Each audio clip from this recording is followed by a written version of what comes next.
ሰላም ጤና ይስጥልን ክብራትና ክብራን ተመልካቾቻችን እንደምን አላችሁ? ለመላው የክርስትና እምነት ተከታዮች እንኳን ለብርሃነ ልደቱ በሰላም አደረሳችሁ።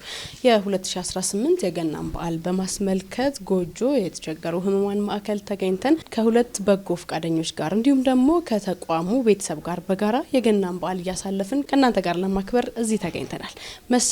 መሰጠት ትልቅ እንደመሆኑ እንግዲህ የአብሮነትና የእርስ በርስ መስተጋብር ረቂቅ ቁልፉ መተጋገዝ፣ መተሳሰብና አብሮ ማሳለፍ ነውና በያላችሁበት መልካም የልደት በዓል እንዲሆንላችሁ እየተመኘን ከነሱ ጋር የምናደርገው ጨዋታ እንዲሁም ደግሞ እዚህ ከሚገኙ ህሙማን ጋር ያላቸውን ጊዜና ቤተሰባዊ ጨዋታዎችን እየዳሰስን አብረን ቆይታ እናደርጋለን። በድጋሚ መልካም በዓል ይሁንላችሁ። እሺ እስቲ ከዚህ ጀምራለሁ። እንግዲህ ዛሬ ገና በዓል ነው። የገና በዓል እንግዲህ መድኃኒት ለዓለም የተሰጠበት ትልቁ የስጦታ በዓል ነውና በዓል ሲከበር በጋራ ይከበራል። ይህንን ልዕልና በተካፈለ መልኩ እናንተም ብቻ ላለማክበር በበጎ ፈቃደኝነት ላይ በመሳተፍ እንግዲህ ህሙማን ቤት እንዳሉ ያህል እስኪሰማቸው አብራችሁ በጋራ ታሳልፋላችሁና እስቲ መጀመሪያ እንተዋወቅና ከዛ ስለ ተቋሙ እናነሳለን። እንዴት ተመሰረተ? መልካም። እኔ ስሜ ስንታየው ወርቁ እባላለሁ። ጎጆ አቅም የሌላቸው ማረፊያ በትንሹ ወደ 7 አመት እዚህ ቦታ አለሁኝ። ከ7 አመት በፊት ራሴና እናቴ እዚህ ድርጅት ውስጥ በማረፍ ተገልጋዮች ነበር። ዛሬ ደግሞ በአገልጋይነት እዚህ አለሁ። ጎጆ አቅም የሌላቸው ማረፊያ የተመሰረተው ከ10 አመት በፊት ነው። በ2007 በነ ዶክተር ሰላሜኔ ጽጌና ጓደኞቻቸው ገና ተማሪዎች እያሉ የተመሰረተ ድርጅት ነው ማለት ነው። የተመሰረተበት ትልቁ ዋና አላማም ከተለያየ የኢትዮጵያ ክፍላት ሀገር ለሕክምና የሚመጡ አዲስ አበባ ላይ ምንም አይነት ማረፊያ ቤተ ዘመድ የሌላቸው እንዲሁም አልጋ ለመከራየት አቅም የሌላቸው ማህበረሰቦች በማረፊያነት ተጠቅመው ሕክምናቸውን እንዲያካሂዱ በማሰብ ላይ የተመሰረተ ነው ማለት ነው። ወደዚህኛው ማዕከል የተቀላቀልሽበት ምክንያት እንዴት ነበረ? ማለትም በርካታ ማዕከላት አሉ፣ የበጎ ፈቃደኛ ማዕከላትና ህሙማን የሚያሳርፈው ውስጥ እንዴት ተቀላቀልሽ? መልካም።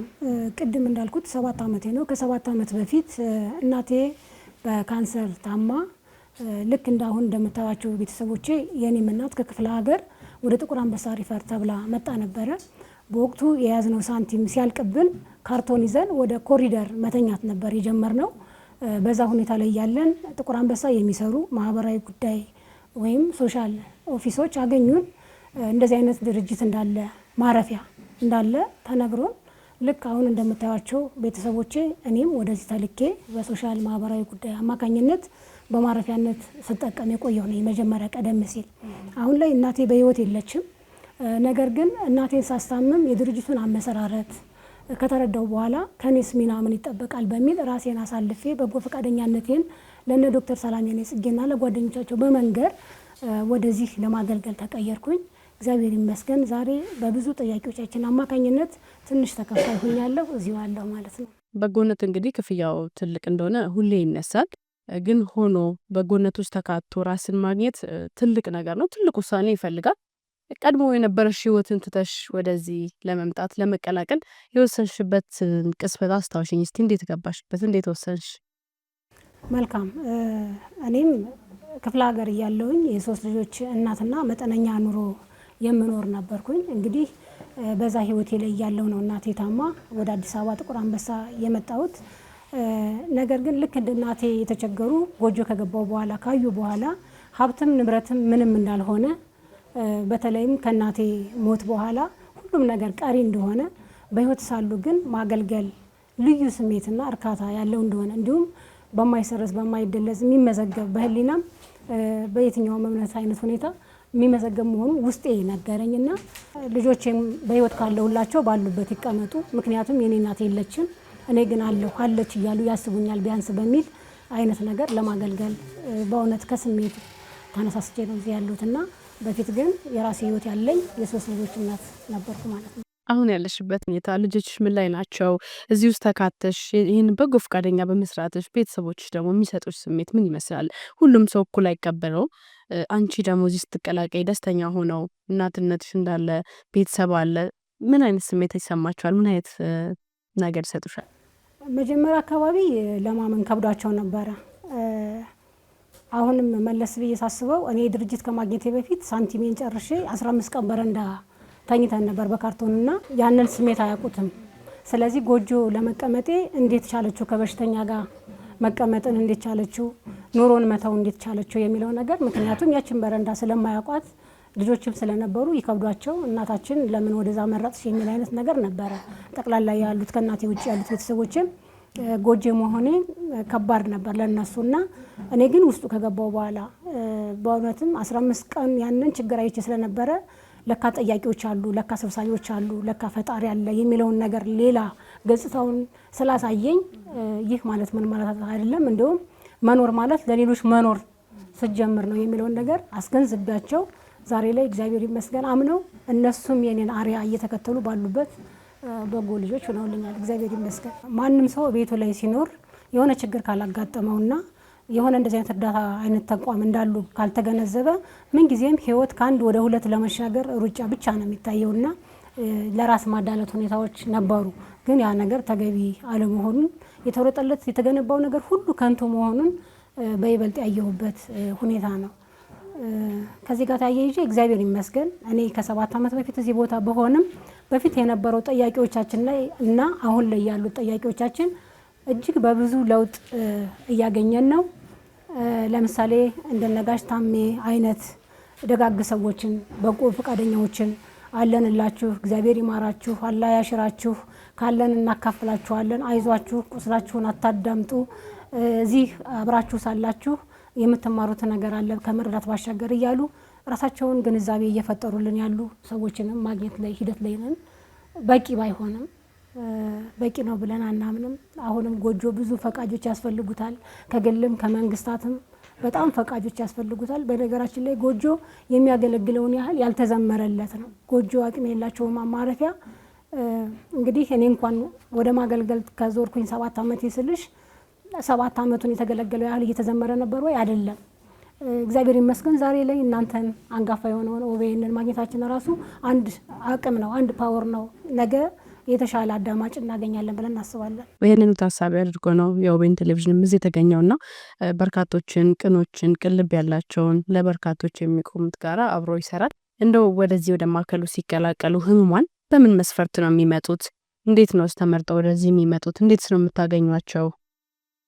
መልካም ቅድም እንዳልኩ ነው እንደኔ አገባብ ማን ነው የሚያገኛቸው? መጀመሪያ እዛ ጋር ያለው ሶሻል ኦፊስ ነው ወይም ማህበራዊ ጉዳይ ቢሮ ነው የሚያገኟቸው።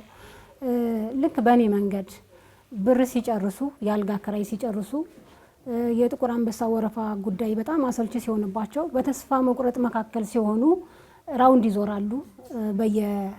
በየኦፒዲውና በየክላሱ በየዲፓርትመንቱ ሶሻሎች ሲዞሩ ያገኟቸዋል። አይዲ ነምበራቸውን በመያዝ ሂስትሪያቸውን ያያሉ። ስለዚህ እኛ ጋር አልጋ ይኖራቸዋል ወይ ተብሎ ይደወላል ማለት ነው። ምንድነው የሚሆነው? አበበ ከሆነ ወይም አብዲሳ ከሆነ ከከሌ ሀገር ነው የመጣው፣ ኬዙ ይሄ ነው፣ ከዚህ ቀን እስከዚህ ቀን ሕክምና ክትትል ስላለው ማረፊያ የሚሆን አልጋ ይኖራቸዋል ወይ ተብሎ እኛ ጋር ይደወልና ስሙን፣ አድሬሱን፣ ኬዙንና የሕክምና ክትትል አይነቱ ተገልጾ በፎርም ወደኛ ይላክልናል ማለት ነው። ሕክምናቸውን ሲጨርሱ ክትትላቸውን ጨርሰው ወደ ተሻለ ደረጃ ላይ ሲደርሱ ይሰናበታሉ ወይስ ቆይታቸው እንዴት ነው የሚሆነው? እንግዲህ እንደ ሀገራዊ ሁኔታ በየሆስፒታሉ ያሉ ብዙ በህመም ምክንያት ቀያቸውን ለቀው ያሉ ሰዎች ሀገራቸውን ለቀው ያሉ ሰዎች ብዙ ናቸው። ስለዚህ ለእያንዳንዳቸው ትንሽ በአቅሙም ቢሆን ተደራሽ ለመሆን የየራሳቸውን የህመም ሁኔታ እንደየኬዛቸው ከባድና ቀላልነት የተገለገሉትን እንዲሁም ቀጠሮ ረጅም ቀጠሮ እንዲያገኙ በመሆኑበት ሰዓት እነሱ እንዲሄዱ ሌላ ደግሞ አዲስ ታካሚዎች እንድንቀበል ነው የሚሆነው እንጂ በቋሚነት ጎጆ አቅም የሌላቸው ማረፊያ በዋናነት ሕክምናቸውን እንዳይቋረጥ ማስቻል ነው እንጂ አጠቃላይ የሚይዝ አይደለም፣ ሊይዝም አይችልም። ስለዚህ ሕክምናቸው መስመር ሲይዝ ድረስ ነው ማለት ነው እዚህ ጋር የሚያርፉት። እሺ መልካም። እንደው እንደ መልእክት የምታስተላልፊው በርካቶች እንግዲህ ይህንን ፕሮግራም የሚከታተሉ ብዙ አይነት በጎ ፍቃድ አለ፣ ነገር ግን በዚህ ለየት ያለ ያልተለመደ ነው። ምናልባትም በተለየ እይታ የታየ በርካታ ህሙማን አሉ በየሆስፒታሉ የሚገኙና አቅም የሌላቸው ዘመድ የሌላቸው አልጋ ያላገኙ ሕክምና የሚያስፈልጋቸው እንደመኖሩ እንደው ምን ሊደረግ ያለሽ ለመላው ኢትዮጵያ ህዝብ የምታስተላልፊው መልእክት ካለ ደግሞ እድል ልስጥሽ። መልካም አመሰግናለሁ። በመጀመሪያ አዲስ አበባ ውስጥ በራሴ እውቅና ልክ እንደ ጎጆ አቅም የሌላቸው ማረፊያ ወደ 4 አይነት ድርጅቶች ቢሆኑም የሁሉም የየራሳቸው የሆነ የአስተዳደርና የበጀት ሁኔታ ይለያል። ጎጆ ቅድም እንዳልኩት ዋናነት ማረፊያውን መሰረት አድርጎ የተገነባ ነው። ምንም አይነት ከቋሚ የሆነ በጀትም ሆነ ምንም ነገር የለውም። ትልቁ ህልውናው ወይም ፓወሩ ጠያቂዎች ናቸው። ጠያቂዎች እዚህ ጋር መጣው እግዚአብሔር ይማራችሁ አላህ ያሽራችሁ የሚሉ ማህበረሰቦችን እንሻለን። ጎጆ አቅም የሌላቸው ማረፊያ ከማረፊያ ውጪ እንደ ድርጅት የምግብ ሁኔታ በድርጅቱ አቅም ሰክሰስ ላይ አይደለም፣ እየመገባቸው አይደለም። ስለዚህ የተለያዩ የኢትዮጵያን ማህበረሰቦች በተለይም አዲስ አበባ የሚኖሩ በምክንያት የሚደግሱ ወይም ያለ ምክንያት በየትኛው እምነት ላይ ያሉ እየመጡ ጎጆ አቅም የሌላቸው ማረፊያ ላይ ያሉ ህሙማን ቤተሰቦቻችንን ቢጠይቋቸው ካላቸው ቢያካፍሏቸው። ከዚህ ጋር ተያይዞ ደግሞ የተለያዩ ከፍ ያሉ ባለሀብቶችም ሆኑ እንደ መንግስት ጎጆና አዲስ አበባ ላይ ያሉ ሌላ 4 ድርጅቶች የህሙማን ማረፊያ በቂ ከችግሩ ስፋት አንጻር በቂ ስላልሆኑ የሚሰፉበት መንገድ ቢታይ፣ ምክንያቱም ቀላል ሚና አይደለም።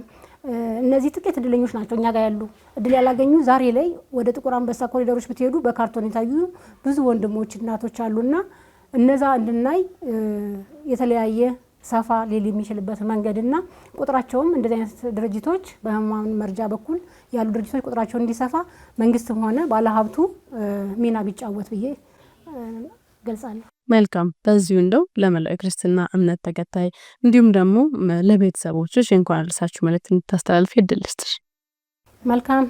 እንግዲህ በሀገር ውስጥም በሀገር ውጭም ያላችሁ ውድ ኢትዮጵያውያን በጎጆ አቅም የሌላቸው ማረፊያ አይዟችሁ የምትሉን ካላችሁ የምታካፍሉን ምን ቸገራችሁ ብላችሁ የምታዳምጡን ቤተሰቦች ሁሉ መላው የክርስትና እምነት ተከታዮች እንኳን ለገና በዓል አደረሳችሁ አደረሰን እላለሁ።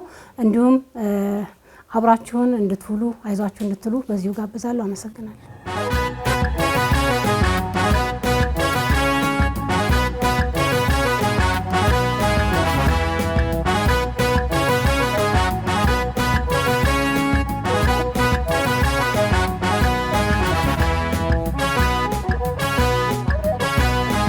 እየተከታተላችሁ ያላችሁት ከኦቤን ሆርን ኦፍ አፍሪካ ወደ እናንተ እየደረሰ ያለውን ልዩ የገና በዓል መሰናዷችንን ነው። በዓል ቆይታችን እንደቀጠለ ነው። በጎጆ የተቸገሩ ህሙማን ማረፊያ ያልነበረን ቆይታ እንደቀጠለ ነው። አሁን ደግሞ በማዕከሉ ታቅፈው እገዛ እየተደረገላቸው ካሉ ህሙማን ጋር ቆይታ የምናደርግ ነው የሚሆነው። አሁንም አብሮነታችሁን ከኛ ጋር አድርጉ፣ እንተዋወቅ። አነ ገዳ በሳሳ ረድፌ አነ ገዳ በሳሳ ገንደ ድዋ ተኮ ነጌሌ ጀዳማ ሁሴን ቦትሮ ጀዳማ ጎስቲኪ የጋርጀዳ asdufur ga jammare waggaa tokkoo fi 8 jira daa'ima tokko na jala dhukkubee asirratti Xuqur Anbassaa irra yaalamee 5ኛ irra dhufee bakka karaa kana odoo deemu qabeenyi guddaa qaba waan qabu amma galata karabbiiti garuu amma as bulee gojoon kun guddaa nu gammachiisee jira. Isinillee ulfaadha, rabbi isinaa guddisuu guddaadhaadha. Bakka namni itti nama hin gaafannetti, bakka namni itti nama hin agarretti, bakka namni isila addabaabannaa guddaa bakka barbaadutti dhiiftanii bakka kana bakka hunda nu jiru kanatti dhuftanii nu gaafattanii nu nyaachiftanii nu baasuuf galatooma galata guddaa argadhaa kan namaatiif kan rabbi illee jenna. Yoo kan jiraannu taate nutillee dhaloota dhufuu dabarsaa deemna. OBN keenya haa guddatu, rabbi isaan haa guddisu, buddeena bal'aa isaaniif rabbi haa baasu jedhaa deemna. Ammas ammoo dhukkubsataa kana biyya keessattuu namni nama gargaaru hin jiru. Isi warri rabbi guddisee guddinna ofii rabbi isinii kenni akka namaatitti akka rabbiitti rabbii kenna guddaan akka namaatitti warri rabbi guddinna kenneefi beekumsa kenneef dhuftanii goojoo kana keessatti nu gaafattanii nu nyaachiftanii nu obaaftanii warra asitti ganama galgala asitti nu waliin dhaabatu obbo Sintaayyoo ganama galgala nu wajjin dhaabbattee akkasuma warra isii fakkaatu wajjin nu waliin dhaabatanii malee dubartii takkanatu maqaa adda baafachuu hin dandeenye nu wajjin dhaabatanii dhibee keenya nu gargaaranii gizee malee nu dhufne nu danda'anii gizee nuti ammoo waan nyaan dhabnee jennutti nu gargaaranii isaanillee isinillee rabbi isinaa galatoonfatu ulfaadhaa guddaadhaa isiniin jedha. Iddaan kuusadde waggaamma kana isiidhumaaf daddeen akka ilmoo kootitti asitti isiinumti nu laddaatee isiinumti nu laattee nu unsuuftee mana taa'ee isiidhumaaf daddee dhufee mangadi yoon goosii biratti hin jedha achi dirijjiitii yoo naqee dhaaffadhu isii biratti hin jedha ishiimatu rabbii wajjin yoonan nagee na jiraachise ilmoo koo kan jirtus manatti dhiisee ishiinuma haadhoo ilmoo godhee ilmoo koo akka ilmoo kootitti ilaalee mana taa'ee isii abdaddee waggaamma kanaa nu jiraachifte ilmeessiis ilmoosiisa jiraattufi ገንዘብ ሲናቢኒ ቢደንሲ ከፍ ያተው ነጋታ ፈያታ ጅራዳ ወበን ከሰና ጉደቱ መገረብ ከነ ሲን እንጋይ waggaan jiraachise nu amma kana jiraachise sinis jiraachise ጎጆ የህሙማን ማረፊያ እንግዲህ ተገኝተን የተቸገሩ ህሙማን ማረፊያ የነበረን ቆይታ ይመስል ነበር። እንዳሉትም አባቶች እናቶች እንግዲህ እዚህ ማዕከል ውስጥ በርካታ ሰዎች ናቸው ያረፉት። በእድሜ ያልተገደበ ህጻናት አሉ፣ ትልልቅ አሉና እዚህ ጋር ያሉት አባቴ እንግዲህ ልጅ ነው ሊያስታምሙ መተው ጥቁር አንበሳ ባሉበት ሰዓት አቅም ስለሌላቸው ጎጆ ስንታየው አግኝታቸው እንግዲህ ወደዚህ ማዕከል ተቀላቅለው እርዳታ እየተደረገላቸው ነው ያለው። እዚህ ለሚደረግላቸው ነገር ምስጋና ሰጥተዋል። ኦቤንም ደግሞ እዚህ ድረስ መጥቶ ይሄንን ዝግጅት በመስራቱ እንግዲህ ያለውን ነው ምስጋና ያሰጡትና እናቴም እዚህ ጋር እንግዲህ እሳቸውም የካንሰር ህሙማን ናቸው። እዚህ ማዕከል ውስጥ የሚገኙት በርካቶቻቸው የካንሰር ህሙማን እንደመሆናቸው እሳቸውም ከነዛ መካከል አንዱ ናቸው። እዚህ በዚህ በማዕከሉ ለረጅም ዓመት ህክምና ክትትል ተደርጎላቸው ከዛም ባሻገር ደግሞ ሰዋዊ የሆነ የአብሮነት ክትትል የተደረገላቸው እናት ናቸውና እኛም በዚሁ ዝግጅት እግዚአብሔር ጨርሶ ይማራችሁ፣ ድናችሁ ደግሞ እናንተ ለሌላ የምትበቁ ለሌሎች የምትተርፉ ለበርካቶች ተርፋችሁ ደግሞ ምሳሌ አራያ የምትሆኑበት ድናችሁ የምትመሰክሩበት ይሄ ተቋም እንዳላውቃችሁ ደግሞ ለሌሎች የምታሳዩበት እንዲሆን እመኛለሁ። የገና በዓል ለሁላችሁም ምናልባት እዚህ ውስጥ ሙስሊም አለ፣ ክርስቲያን አለ፣ ከተለያዩ የክልል ሀገራት የሚመጡ ሰዎች ናቸው እዚህ ያሉትና በአንድነት ያለ ቋንቋ ያለ ሀገር ያለ ድንበር ልዩነት የሚደረግ በጎነት ነውና እባካችሁ መላው ኢትዮጵያውያን በሀገርም በውጭም የምትገኙ እናንተም በያላችሁበት ሆናችሁ በዓልን ስታከብሩ ብቻችሁን ሳይሆን ከተቸገሩ ከተራቡ ከጎናችሁ በርዘክተው ከሚያሳልፉ ጋር እንድታሳልፉ የዚህ ዝግጅት መልእክት ወደ እናንተ እያደረስን ቆይታችንን እንቀጥላለን። ሌላኛው እንግዳችን እንግዲህ ኑሯቸው በሀገር አሜሪካ የነበረ የተሻለ ኑሮ ሲኖሩ የነበረ ቅንጡ ኑሮ እየኖሩ ሀገሬን ህዝቤን ሲሉ ደግሞ ወደ ሀገራቸው ተመልሰው ሙሉ ጊዜያቸውን ከሚሰጡ በጎ ፈቃደኛ ጋር ቆይታ የምናደርግ ነው የሚሆነው። ቆይታችን ይቀጥላል። በያላችሁበት መልካም በዓል እንዲሆንላችሁ እመኛለሁ። አብራችሁን ቆዩ። ጋሽ ታሜ በደንብ ኦዲየንስም እንዲያውቁት ጋሽ ታሜ ማን ነው፣ ከየት ነው የመጣው የሚለውን በደንብ እስቲ ራስህ ለተመልካች አስተዋውቅልን። ዋናው መተንፈስ ነው። እውነቱ ነው። ይሄንን እድል በዚህ በልደት በፍቅር በምስጋና ቀን በታላቅ በዓል ላይ ይሄንን እድል ኦቤን ስለሰጠን እኔም ሀሳባችንን እንድንተነፍስ ስላደረግን ለእናንተም ለአዳማጮቻችሁም ለሁላችን ለመላው ኢትዮጵያ ሕዝብ እንኳን አድረሳችሁ ላለው። ስሜ ረጅም ነው። ባለዕዳ ድንበርና ወሰን የለሽ አገልጋይ ታምሩ ደገፋ ሰው እባላለሁ። እንደምታየኝ አይደለም የ24 ዓመት አዛውንት ነኝ። ያስገረመኝ ደግሞ እሱ ነው። የ24 ዓመት አዛውንት የሆንኩበት ከዚህ ከበጎ ፈቃድ ስራው ጋር በጣም የተገናኘ ነው። ወደዚህም በምንመጣበት ጊዜ በተለይ በዚህ በዓል ላይ ብቻ ሳይሆን ብዙ የጋራ ማህበራዊ ችግሮች፣ የአካባቢ ጥበቃ ችግሮች አሉና በዛ ላይ ነው የምንሰራው። ዋናው መተንፈስ ነው። ፒስ ኤንድ ግሪን ኢኒሼቲቭ ፎር አፍሪካ ብዬ ነው የዛሬ 25 ዓመት አሜሪካንን የሚታየውን ሁሉ አይቼ ባለቤቴና ልጆቼን አስፈቅጄ ንግዴን ሸጬ ቤቴን ሸጬ አንድ ሻንጣ ይዤ ወደ ኢትዮጵያ መጣሁ ማለት ነው። በጣም ያስገርማል። እጅግ ልብ የሚነካ ብዙዎችን የሚያነቃቃ ነው። ቀደም ሲልም አንስተውልኛል። እድሜ ገና 24 ዓመቴ ነው ማለት እንዲሁ ስረዳው በጎ ያልሆነ እጁን የማይዘረጋ ሰው የኖረ አይደለም። ቀሪውን እድሜ የሚያሳስብ ነውና እጅግ ስሜት የሚነካ ሀሳብ ነው። እንደው ግን ብዙዎቻችን በርካቶች ወደ ሀገር አሜሪካ ወደ ሰለጠኑት ዓለም ኑሮንም ለማሻሻል ለማየትም የሚናፍቋት ዓለም እንደሆነች እንዲሁ ይታሰባልና ሰው የሚሄድበትን ለቀው የመጡበት ምክንያት ምንድን ነው? ወደ ሀገሩ ያው ከብዙ ውጣ ውረድ ነው። ሰው እንግዲህ መቼም ራሱን በተለያየ መንገድ ነው የሚያገኘው። እድሜ ለደርግ ሁሉም ለምክንያት ነው። ደርግ ባይመጣ ኖሮ ስደትን አላይም ነበረ። አዲስ አበባ ላይ አስመራም ላይ ነበርኩ። የኢትዮጵያ አየር መንገድ ሰራተኛ ነበርኩ እና ለስደት በሄድኩበት ጊዜ በጣም የተለየ ዓለም ነው የጠበቀኝ። እኔ በጃንሆይ ጊዜ 18 ዓመቴ ዛሬ 45-50 ዓመት አካባቢ አሜሪካን ሀገር ነበርኩና ለሁለተኛ ጊዜ ነው የሄድኩት። ከዚህ የሄድኩት ቁስል አለ። ወገንን እንዴት እንደዛ ሊያደርግ ይችላል? ብዙ ኢትዮጵያኖች የማያውቁትን ነገር ለማየት አጋጣሚውን ነበረና በዛ ምክንያት ብዙ ጭንቀት ከመኖርም የበለጠ አለመኖርን የምፈልግበት ሁኔታ ይዤ ነበረ የሄድኩት። በአንድ በኩል የስደቱ ዓለም እኛ ራሳችን የምንመለከትበትን መንገድና እነሱ ደግሞ እኛን የሚመለከቱበት እንትን በጣም ይረብሸኝ ነበረ። እዛ ረብሻ ውስጥና እዛ ድብርት ውስጥ እዛ ጭንቀት ውስጥ ደግሞ እያለው አጋጣሚ ደግሞ በጣም የተሳካ ትዳር ምናልባትም በአፍሪካም ይሁን በዓለምም የመጀመሪያው ሱቅ መርካቶ የሚባል ድርጅት ከፍቼ እሱም በጣም ስኬታማ ነበረ።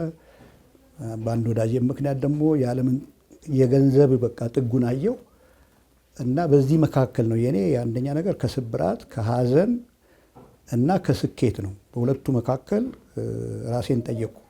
ምንድን ነው ይህ ሁሉ ነገር እያለኝ ሁልጊዜ ለምን ቆረቆራለሁ? ለምን እሰጋለሁ? ለምን እጨነቃለሁ? የገንዘብ ችግር የለብኝም። ትዳሬ የተሳካ ነው። ሁሉ ነገር አመቺ ነው። አሜሪካን ሁሉ ነገር አመቻችቶ እንግዲህ አቅሜ የሚችለውን ሁሉ እንደው ሆይም በጋዜጣውን በምኑም ሁሉ እንደው ያበረታቱን ነበርና ምንም ከህዝቡ የጎደለብኝ ነገር የለም። ግን ሁልጊዜ ስጋትና ጉጉት አለኝ እና ያንን ጥያቄ የዛሬ 25 ዓመት ቅድም እንዳልኩሽ 24 ዓመት አካባቢ ጠየቁ። ከዛን ጊዜ ጀምሮ ነው እኔ ሁልጊዜ አብዛኛውን ጊዜ የማሳልፈው ስላለፈው ነው። ወይ እሰጋለሁ ወይ ጓጓለሁ። እቺን ደቂቃ መተንፈሴን አስቤያት አላቅም። መተንፈሴን ማሰቤን ስጀምር ለካ ህይወት መተንፈስ ነው። ለካ ሰው ህይወት ማለት ሰው መሆን ነው። ከሰውም ሰው መሆን ነው። ሰውን መርዳት ነው። ሰውን ይቃዥም መልካምም ይሁን መጥፎም ይሁን ሰውን መረዳት ነው፣ መረዳዳት ነው የሚል የፒስ ኤንድ ግሪን ኢኒሼቲቭ ፎር አፍሪካ የሚል ፕላትፎርም ይዤ የመጣው ድርጅት አይደለሁም። ግን ወደ 50-60 ድርጅቶችን ይዘን ላለፉት 7 እና 8 ዓመት በተለይም በሕክምናው ዙሪያ ከ100 ሺህ በላይ የሚሆኑ ወገኖቻችን የነጻ ሕክምና ስንሰጥ ቆየን እና በዚህ ሂደት ውስጥ ነው በአጋጣሚ ወደዚህ ድርጅት ውስጥ መጥቼ እህታችንን ስንትዬን አየው እና የኔስ ተግባር ምንድን ነው? እንዴትስ አድርጌ የእሷን ሸክም እንዴት ነው? ይሄ ሸክም የማን ነው? ይሄ የጋራ ጉዳይ ነው። እነኚህ ቤተሰቦቻችን ናቸው የሚል ነው። ለየት ቅድም እንዳልሽው ለየት የሚያደርገው ደግሞ እኛ ቶታሊ ምገባ ላይ ብቻ አናተኩርም። ከዛው እግረ መንገዳችንን የማዕድ ማጋራት ብቻ ሳይሆን አንደኛ የእውቀት ማጋራት በቆይታቸው እነኚህ ሰዎች ብዙ ከነሱ የምንማረው ነገር አለ። እውቀት ስላላቸው ከነሱ እንድንማር እነ ጋሽ ታዴን የሚባሉ እንግዲህ በአፍሪካ ደረጃ በትልቁ የቀርከሃን ጉዳይ በጣም የሚከታተሉ አሰልጣኞቻችን ይዘን መጥተን ስለ ቀርከሃ ትምህርት ይሰጧቸዋል፣ ስለ ፈትል ያስተምሯቸዋል። እነ ፈዲላን የመሳሰሉ ደግሞ በእደ ጥበብ ዙሪያ ላይ የሚሰሩ እነሱም መጥተው ይሄንን እውቀት ይሰጧቸዋል። በራሴ በኩል ደግሞ የተገነዘብኩት ቅድም እንዳልኩሽ አንዱ በጣም ጎድቶኝ የነበረ እንደውም የዛሬ 24 ዓመት 25 ዓመት እኔ ሰው ከዛ ወዲህ ነው ሰው የሆንኩት። ከዛ በፊት በደረሰብኝ ሁኔታ ውስጤ ከባድ ካንሰር ነበረ። ያ ካንሰር ምን ነበረ? ቂም በቀል ነበረ እና ያንን እኔ ሰው የሆንኩት ራሴን መጀመሪያ ይቅር አልኩ። የበደሉኝ ሁሉ ያሰደዱኝ ሁሉ ይቅር አልኩ፣ ነፃ ወጣው። ከዛ በኋላ ለካ እኔ የምኖረው ለእኔ አይደለም፣ እኔ የምኖረው ለሰው ነው፣ ለእጽዋት ነው፣ ለእናት ምድራችን ነው እና ድንበርና ወሰን የለሽ አገልጋይ ብዬ እዚህ በምመጣበት ጊዜ እነኚህ ወገኖቻችን እንደ አምባሳደር ነው የምናያቸው። ምክንያቱም አንደኛ ነገር እግዚአብሔር ብሎ እንግዲህ እንደ ፈጣሪ እንደየእምነታችን ስንድን መድኃኒት አስፈላጊ ነው፣ ፍቅር አስፈላጊ ነው። ከዛ ውጪ እኔ በኩል ማስተላለፍላቸው ምንድን ነው? እንደዚህ አይነት በሽታ የያዙ ሰዎች ሁልጊዜ ቤተሰብ ይሸሻቸዋል፣ ጓደኛ ይሸሻል እና ትድናላችሁ። ከዳናችሁ በኋላ ደግሞ እንደገና ሌላ ቂም በቀል ውስጥ ቤተሰብም ወንድምም የሸሸበት ምክንያት አለው፣ ሁላችንም ላይ ደርሷል። እና ይሄንን ሀሳብ ነው የምነግራቸው። አንድ እሱ ነው። ሁለተኛ በዚህ በቆይታቸው ፍቅር እንዲያገኙ የእሷ እህቴና የስራ ባልደረቦቿ ሸክም እንዲቀል ነው የምናደርገው። ሌላው ያልተያዙትስ ቤተሰቦቻችን በመላው ዓለም ምንድን ነው ምንጩ? የካንሰር በሽታ ምንጩ ምንድን ነው? ምንጩን ለማድረግ እነኚህ ቤተሰቦች ግንዛቤ ብንሰጣቸው በየአካባቢው በሚሄዱበት ጊዜ ለማህበረሰቡ አንደኛ ነገር ዕዳ አለባቸው። የማን ዕዳ? የእሷ ዕዳ አለባቸው፣ የእናንተ ዕዳ አለባቸው። መጥቶ የሚገባኝ እዳ ሁሉ አለባቸው። ይህንን እዳቸውን በየሄደው እንዲከፍሉ ከጎረቤት ጀምሮ እንዲያገለግሉ እዚህ ያገኙትን እውቀት እዛ እንዲያካፍሉ አደራ እንላለን። እንግዲህ ከመላው ሀገራችን ክፍል የመጡ ሰዎች ወገኖቻችን ናቸው። በየጊዜው እየመጣን በተለይ የድርጅቱን ጫና ሊቀልበት የሚችል እኛ አለፍ አለፍ እያልን ነው የምንመጣው። እንግዲህ እህቴ በየቀኑ እንግዲህ እዚህ ቤት ማረፍና እነኝህን ወገኖቻችን ቤተሰቦቻችን ማስተናገድ ስለሆነ እኛ አንደኛ ነገር ለማህበረሰቡ ጥሪ የምናደርገው አንደኛ ነገር ይህ የጋራ ማህበራዊ ግዴታችንን እንዴት ነው የምንወጣው? ይሄ በተለያየ ምክንያት የምንጨቃጨቅበት ሆድና ጀርባ የሆንባቸው ጉዳዮች አሉ። ይሄ የጋራ ጉዳይ ነው። ነግ በእኔ ነው። እንዴት እናቁመው? ትውልዱን እንዴት እናት ምድራችን እንዴት በጽዳቱን ኤሪያ ላይ ብዙ እንሰራለን እና በተለይ ደግሞ አሁን እናንተ መምጣትና ይህንን ደግሞ ለመላው በጣም ታዋቂ ሚዲያ የእናንተንም እይታ ካገኘን ሌላውም ደግሞ መጥቶ እንደሷ ማገልገል እኔም ደግሞ ደስተኛ ነኝ። እንግዲህ በነገራችን ላይ ምናልባት ብዙ ሰዎች ሊደንቅ የሚችል አንድ ነገር በነገራችሁ ብታምኑም ባታምኑ እኔ አሁን ዛሬ ተነስቼ ፎቅ የለኝም፣ የግል አውሮፕላን የለኝም፣ የግል ባንክ የለኝም። ደሃ መሆን ብፈልግ ደሃ መሆን አልችልም። ለምን? ያለፈው 4 ዓመት 5 ዓመት ጊዜን ያጠፋሁት ሰው ላይ ነው፣ ማህበረሰብ ላይ ነው። አሁንም ዛሬ እናንተን አውቄያለሁ፣ ወንድሜ አውቃለሁና ነገ ይርበኛል ብዬ የማስብ ሰው አይደለሁም። ነገ ወድቃለሁ ብዬ የማስብ ሰው አይደለም። ምንም ነገር ቢወሰድብኝም ባለጸጋ ነኝ እና በዚህ በበጎ ፈቃደኝነት ውስጥ አንደኛ ነገር የራሴ የነፍሴን እሻት አግኝቻለሁ። አንድ ተራ ሰው እናንተስ ፊት ለፊት እንዴት ልቀርብ ቻልኩ? ማን ነኝ?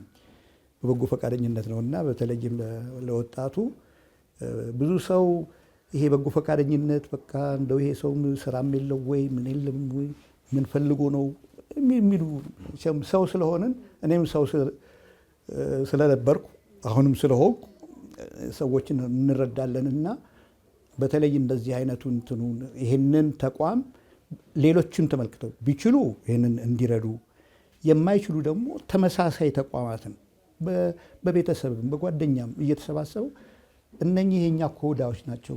ዕዳ አለብን እኮ የማህበረሰብ ዕዳ አለብን፣ የእናት አባት ዕዳ አለብን፣ የሀገር ዕዳ አለብን። ዓለም የሚጨቃጨቀው የሚጣላው እኮ የሚታኮሰው በመብት ነው። እስቲ መጀመሪያ ዕዳችንን እንክፈል። ዕዳ አለብንና የኔ ፍላጎት የኔ ጥሪ ምንድን ነው? ይሄንንም እንደ ሞዴል አይቶ ይሄ እንዲደገፍ ከዚህ ደግሞ አልፎ ሌላው እርግጥ የተለያየ የሌለው ሰው የለም፣ የማይችል ሰው የለም። እዚህ መጥቶ እኮ እነ ጋሽ ታዴ እውቀቱን ማካፈል ይችላል። እነ ፈዲላ እውቀቱን እኮ ማካፈል እነኚህ እኮ የሚከፈላቸው ሰዎች አሉ። ግን ብልጦች ናቸው፣ ለራሳቸው ሲሉ ነው የሚመጡት።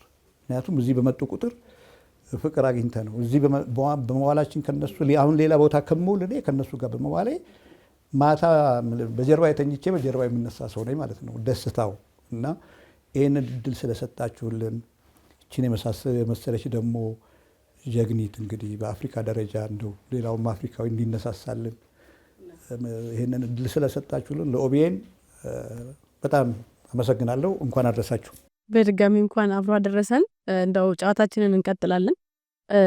ጎጆ ሲመረጥ በጋሽ ታሜ ለምንድን ነው የተመረጠው? እንዴት ተመረጠ? ሌሎች በጎ አድራጎቶች አሉ። ጤናው ላይ ወይም ደግሞ በጤና እክል ላለባቸው ሰዎች ማሰቡ እንዴት ታሰበ? እንዴት ተመረጠ ጎጆ? ጎጆ ብቻ አይደለም የተመረጠው። እኔ ለምሳሌ ደብረ ሊባኖስ ሰዋሰው ገነት ወደ 1000 የሚሆኑ አረጋውያን ወደ 150 የሚሆኑ አይምሮ ህሙማን የነሱ ተጠሪ ነኝ። እዛም እንሰራለን። የወደቁትን አንሱ ፈረንሳይ ለጋሲዮንም ላይ እንሰራለን። ገርጌሲዮንም ላይ እንሰራለን። ዋናው መተንፈስ ነው፣ ድርጅት አይደለም። ግን በድርጅት ውስጥ ምንድነው የማገዝ ስራ፣ የማስተባበር ስራ።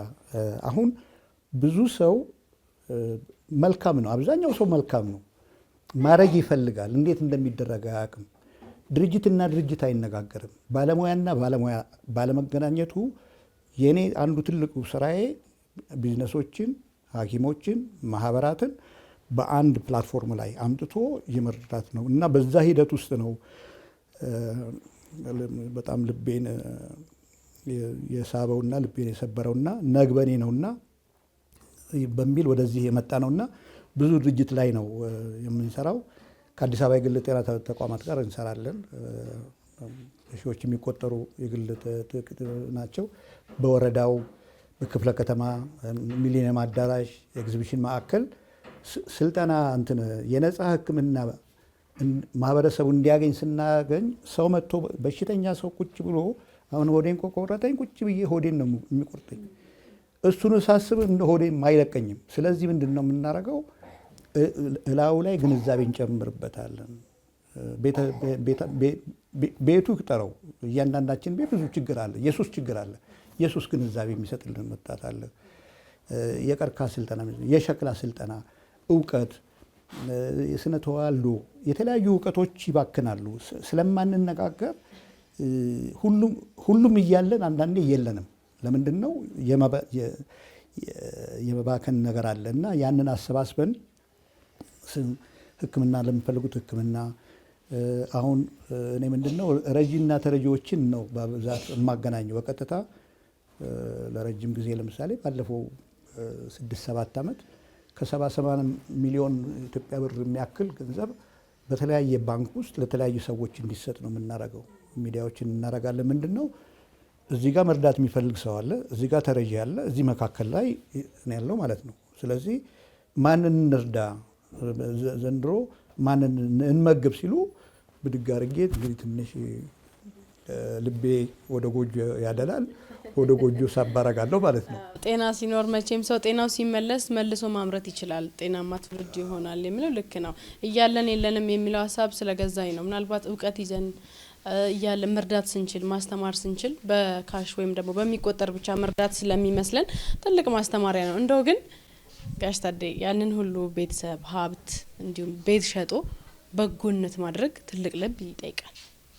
እንዴት ተወሰነ? ያው ለጊዜው ቤተሰብ ምንም አላለኝም፣ ግን አካባቢ የነበሩ ሰዎች እብድ እንደሆንኩ ሊነግሩኝ በተለያየ መንገድ ነገሩኝ። ግን አሁን ከ25 ዓመት በኋላ ጤነኛ ሆኔ ያበዱት እነሱ። ምክንያቱም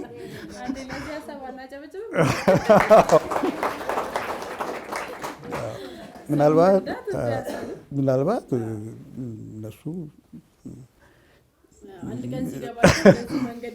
አዎ። እና እኔ አሁን እኔ የማገኘውን የውስጥ ሰላሜን ያን ያህል ገንዘብ እንደፈለግኩ በምንቀሳቀስበት ጊዜ የቀድሞ አለቃዬ እንደው በዚህ አጋጣሚ እንኳን አደረሰ እያለሁ ሼክ መሐመድ አላሙዲ የቀድሞ አለቃዬ ወዳጄም ነው ባለውለታዬም ነው።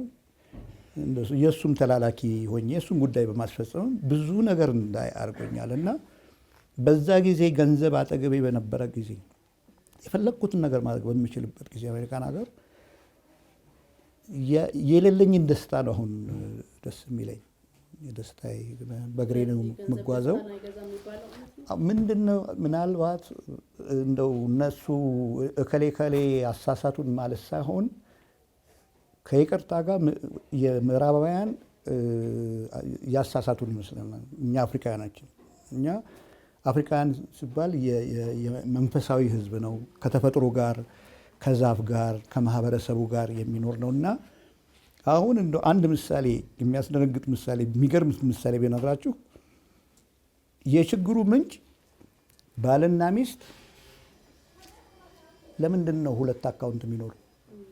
እዛ ላይ ነው ስፕሊት የሚያደርገን። ምክንያቱም አሁን የነሱ እንትን እነሱና እኛ የሚል አመለካከት አለው። ባልን ለብቻ ሚስትን ለብቻ፣ ይሄኛውን ጎረቤት ወደዛ፣ እነኚህ ጥቁሮች ናቸው እነኚህ ነጮች ናቸው እያለ ያ ቀስ ቀስ እያለ ወደዚህ ወደ አፍሪካ መጣ እና እኛ ሪሊ የእንትን ወርሺፕ የምናደርግ ማቴሪያል ቁስ የምናከብር አይደለንም። ቁስ በጣም አስፈላጊ ነው፣ ገንዘብ በጣም አስፈላጊ ነው፣ ግን ሁሉም ነገር አይደለም። ሁሉ ነገር ኖሮኝ ገንዘብ ኖሮኝ መተንፈሴን ባጣ ምን ያደርግልኛል? እና ምናልባት ይሄንን ነው አሁን ሌሎች እንዲማሩ ወጣቶችም አንዳንድ ጊዜ ያው ከትምህርት አንጻር ከሙያ አንጻር ሳይሆን ሁልጊዜ ተሞክሮ እዳም ስላለብኝ ማለት ነው እኔ ሰው ሰማኝም አልሰማኝም እዳይን ለመክፈል ነው ሁሉ ታሪኬን የምዘባረቀው። ለምንድን ነው መናገር አለብኝ? ለምንድን ነው እኔ የደረሰብኝ እንዳይደርስ በገንዘብ መሄድ፣ ወደ ውጭ መሄድ፣ መጓዝ፣ መስራት፣ ይሄ በጣም በጣም አስፈላጊ ነገር ነው። ግን ሁሉም ነገር አይደለምና ባላንስ ማድረግና ሰዎች እየተጉ እየሰሩ ምናልባት እግረ መንገዱንም እኮ ቻሪቲ ቢጊንስ አት ሆም ይላሉ።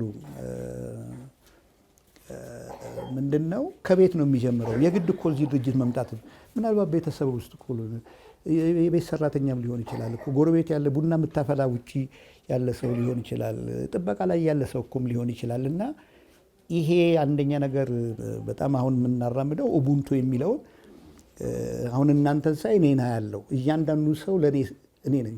የእያንዳንዱ ሰው ህመሙ ነው፣ ህመሜ ነው።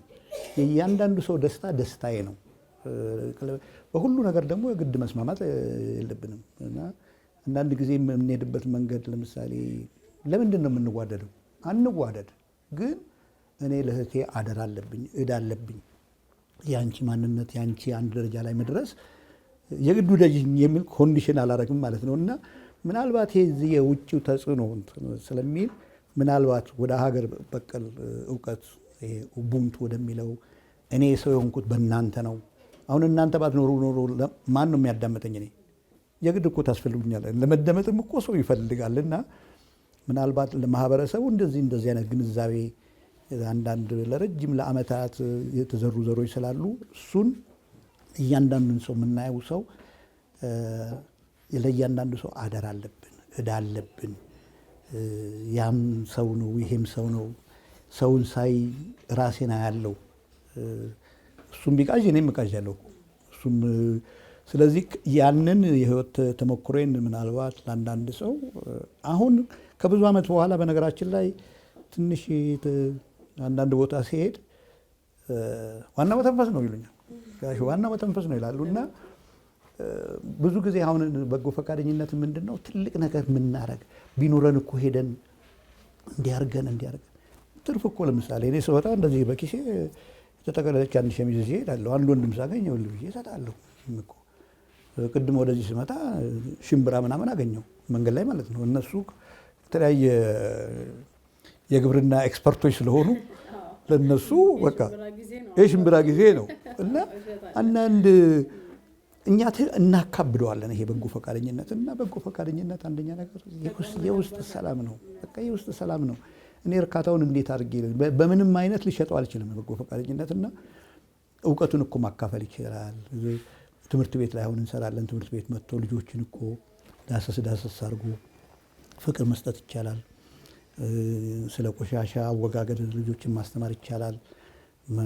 መንገድ ላይ ያለውን ጥበቃ ያለውን ማንም ይሁን ያው ሰው ነው ማለት ነጭ ጥቁር ምናምን ብለው የተለያየ እንትን ሰጥተውታል። ግን ዞሮ ሶስት ጆሮ የሌለው ሰው የለም። እኔ አሁን ሁለት ነው ሳየው፣ ሁላችሁም ሁለት ጆሮ ነው ያለው። አንቺም አንድ አፍንጫ እኔም አንድ አፍንጫ ነው ያለው። የተለየ ነገር የለንም።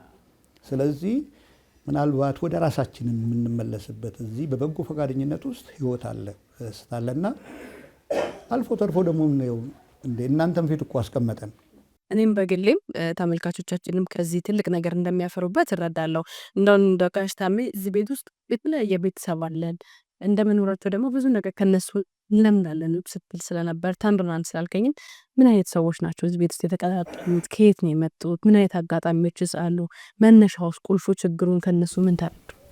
አሁን ዛሬ እዚህ ቤት ውስጥ አንድ ወጣት ከየት ነው የመጣው? ሽምብራ ታውቃለህ ስለው እኛ ሀገር አይበቅልም አለኝ። አሁን ይህንን ትምህርት እዚህ ቤት ባልመጣ ኖሮ አሁን ሳስበው በቃ ሽምብራ ከተባለ ሁሉም ኢትዮጵያ የሚያውቅ ይመስለኝ ነበረ ማለት ነው። ከዚህ ጀምሮ ብዙ ማናቃቸውን ነገሮች ከቤተሰብ ፍቅራቸውን ስታይ ብዙ ጊዜ እንመጣና እኛ ብለን ብቻ የመናገር ብቻ ሳይሆን እነሱ እናዳምጣቸዋለን እና ስብዕናቸው፣ እምነታቸው፣ ጽናታቸው እነሱ እንደዚህ ሆኑ እኔስ ምንድን ነኝ የሚል እንትን አቅም ነው የሚሆንን እና ከተለያየ አካባቢ የመጡ ወገኖቻችን ናቸው። ለእኛ ደግሞ እንደ ዋናው መተንፈስ ነው። እንደ አምባሳደሮቻችን ናቸው። ምክንያቱም እነሱም መቼም አይረሱንም፣ እኛም መቼም አንረሳቸው። እዚህም ቤተሰብ እንዳላቸው ያውቃሉ። እኛም በሄንበት ቦታ ቅድም እንዳልኩሽ ድህነት ብዙም ድሃ ሆናለሁ ብዬ ስለማላስብ እንግዲህ ይህን ሁሉ ሀብት ሰው ይዞ ድሃ ሊሆን አይችልምና ከነሱም ብዙ እንማራለንና በቆይታቸውም ደግሞ እሷ ላይ ጫናው እንዲንት እንዲል ምክንያቱም እነኚህ ሰዎች ስለማይታወቁ ይሄ የባህልም ነገር ደግሞ ብዙ የመነጋገር ወደንም ተገደንም የተለያየ አጥር ውስጥ ነው ያለነውና እዚህ እስካለን ድረስ የጋራ ነገር ስለሆነ እንዲነጋገር አባታችን ከነ የመጡት ክርስቶስ አንቺስ ልጅሽ ማን ነው ብለው እንዲነጋገሩ ለምንድን ነው የቆይታቸውን ያቀልላቸዋል። ይሄንኑ ፍቅር ደግሞ ይዞ ወቸጉ ለካ ሰውም አጠገብ ያለ ሰው ማነጋገር ይቻላል የሚል ነው። ከዛ እኛ ከምናስተምራቸው የበለጠ በብዛት ከነሱ እንማራለን። መታደል ነው። በጣም ደስ የሚል ትልቅ ነገር ነው። ትልቅ ብዙሃኖችን ማስተማር የሚችል ታላቅ ነገር ነው። እንግዲህ የገናን በዓል በማስመልከት ነው እዚህ የተገኘ ነው። ጋሽ ታሜ እንኳን አደረሳችሁ መልእክት ለተመልካቾችም እንዲሁም ደግሞ መርዳት ማገዝ ለሚፈልጉ ደግሞ ያው በር ያው በመጀመሪያ እንግዲህ ትልቁን እግዚአብሔር የተመሰገነ ይሁን አልሐምዱሊላህ ብለናል። እዚህ ደርሰናል። ዋና መተንፈስ ነው የተነፈስን። በተለይ አሁን የኛን እህታችንን ታሪክ እንደሷም አይነት ደግሞ ብዙ ያልተነገረላቸው ሰዎች አሉና ይሄንን እድል እንዲህ ሌሎች ወጣቶቻችን ወገኖቻችን መልካም ያልሆነ ሰው የለም፣ የሌለው ሰው የለም፣ የማይችል ሰው የለምና ምናልባት ይሄንን ዘመኑን እንግዲህ ወደ መልካምነት፣ ወደ በጎነት፣ ወደ ቀናነት፣ ወደ አለን ወደ እንችላለን ብለን ሀገራችንን በሀገርም ደረጃ ከኢትዮጵያም አልፈን በአፍሪካ ደረጃ እንደው ከተረጂነትና ከጠባቂነት ተነስተን ሰው የምንሆንበት ሰውን የምንረዳበት የምንረዳዳበት እርስ በራሳችን አለሁልሽ የምንባልበት ዘመን እና ትልቅ በዓል ያርግልን። ስለነበረን ጊዜ እጅግ አድርጌ አመሰግናለሁ። ጥሩ ጊዜ አሳልፍ ያለው ማሳለፍ ብቻም ሳይሆን ደግሞ የህይወት ዘመን የሚሆን ትልቅ ስንቅ ያገኘሁበትና በጎነት እስከምን ድረስ እንደሆነ የሚለውን ያየሁበት ነው። ጋሽ ታሜ ስንቴ በእውነት ላደረጋችሁልን ነገር ለሰጣችሁን ጊዜ ከልብ አመሰግናለሁ። ሆቤን ለሰጠን እድል በእውነቱ እንግዲህ ዋናው መተንፈስ ነው። በጣም እናመሰግናለን። ክቡራትና ክቡራን ተመልካቾቻችን በድጋሚ እንኳን ለብርሃነ ልደቱ በሰላም አደረሳችሁ እያልን ጎጆ የተቸገሩ ህሙማን ማረፊያ ተገኝተን ይህንን የመሰለ ዝግጅት ወደ እናንተ እያደረስን ቆይታ አድርገናል። በርካታ እውቀት እንደቀሰማችሁበት መሰጠትና በጎነት እስከምን ድረስ እንደሆነ ያያችሁበት እንደሆነ ተስፋ አድርገንበታል። በዓል እንደመሆኑ እናንተም በዓልን ስታከብሩ ከተቸገሩ፣ ከታመሙ፣ ህሙማን ከሆኑ አይዞሽ አለው በማለት አለኝታ እንድትሆኑ ይህንን ዝግጅት በማዘጋጀት ወደ እናንተ አድርሰናል። በዓል ብቻም ሳይሆን በማንኛውም ቀን ጊዜያችሁን፣ እውቀታችሁን ባላችሁ ሁሉ መሰጠት እንደምንችል ያየንበት ስለሆነ እናንተም ካላ እንድታካፍሉ እያለን እዚህን ፕሮግራም እዚህ ጋር የማበቃ ነው የሚሆነው። ፕሮግራሙን ወደ እናንተ በማድረስ ሰላማዊት ለማብራችሁ ቆይታ አደረግኩኝ። እኔ እዚህ ጋር አበቃለሁ። የኦቤን ሆርን ኦፍ አፍሪካ የመዝናኛ ፕሮግራሞች እንደቀጠሉ ነው። መልካም በዓል ይሁንላችሁ።